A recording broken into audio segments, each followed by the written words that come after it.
Hello, and we are live from Cape Cod, Massachusetts. I am Nick, and this is Evan Cooper, and this is NBA SmackDown.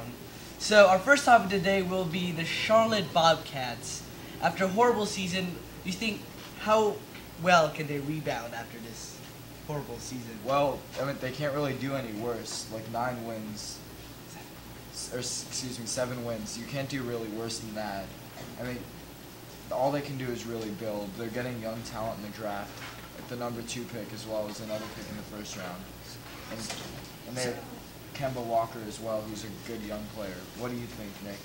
I think they're also rebuilding. I think they'll be better next year because you can't get worse than 7 wins.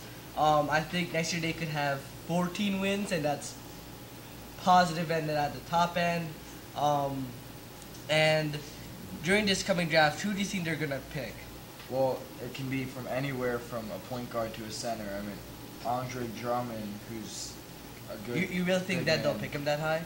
I mean, he's a good big man who, besides Anthony Davis, they could get somebody like Kid Gilchrist from Kentucky. How about Tom Robinson and Bradley Beal? Do you think? I mean, it could go any way. It's just all on a matter of how they are. And also the new head coach for the Bobcats. It could have to do with it. Okay, we're going to go to our first caller, Billy from Nebraska. And Billy, what is your question? Well, my question is, why do you think the Charlotte Bobcats will get at least 14 wins? I mean, they sucked last year. I mean, like, completely sucked. How can you... Well, as I said before, 14 wins for them would be at the top end, and see their win range right now for 2012 to 2013 season should be around 8 to 14. I actually disagree with you, Nick. I think they're going to do around 20 wins, maybe even more. Because a full season, exactly.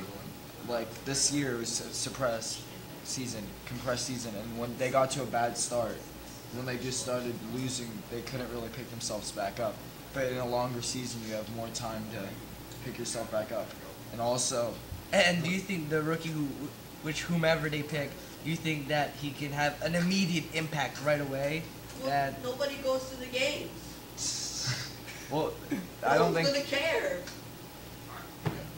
Well, I think that, like you said, I mean, they could pick any player, so it depends on who they pick. I mean, you don't really know who's going to be having an immediate impact or not. Like, look at Greg Oden that went to the Trailblazers. He was the first pick overall, and look how bad he ended up being. So now we're going to go on to our next topic, the NBA draft. Evan, do you think that Anthony Davis is a sure lock first overall pick to the New Orleans Hornets? Well, I think he's the most dominant player in this draft. I mean, he showed it in the NCAA tournament in the regular season. Just a monster shot blocker as well as good offensive down low player. I think he can still improve with maybe a mid-range jumper, I mean, he runs the floor like a point guard, exactly. Because that's what he was. So we can get to our last caller of the day. This has been Nick and Evan, and this has been NBA SmackDown. You just call